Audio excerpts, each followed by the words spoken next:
ایک حدیث تو پڑھ کر میں بھی چونکا. یہ اصل میں اسلوب ہے بیان کا، بتانے کے لیے کہ تمہارے دلوں کے اندر مایوسی کا غلبہ نہ ہو جائے. مایوس اصل میں جو ہے مایوسی یہ ابلیسیت ہے، نوٹ کر لیجئے اس کو. مایوسی ابلیسیت کا عکس ہے. مبلس کہتے کسے؟ جو مایوس ہو گیا. ابلیس سب سے بڑھ کر مایوس جو ہے وہ ابلیس. اسے معلوم میرا چھٹکارا تو نہیں ہے، لہذا میں جتنوں کو اپنے ساتھ لے کر جہنم میں جھونک دوں یہی میری کمائی ہے، میں نے تو بچنا نہیں.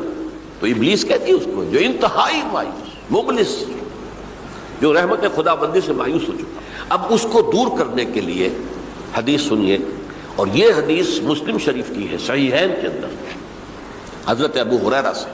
حضور فرماتے ہیں والذی نفسی بیدہ، قسم ہے اس ذات کی جس کے ہاتھ میں میری جان ہے، لو لم تذنبوا، اگر تم لوگ گناہ نہ کرتے، لذهب اللہ بکم، تو اللہ تعالیٰ تمہیں لے جاتا کہیں اور، ولجاء بقوم یذنبون، اور پھر کسی ایسی مخلوق کو پیدا کرتا جو گناہ کرتے، فیستغفروا اللہ، اور پھر وہ اللہ سے استغفار کرتے اور توبہ کرتے، فیغفر لہم، اور اللہ تعالیٰ انہیں معاف کرتے.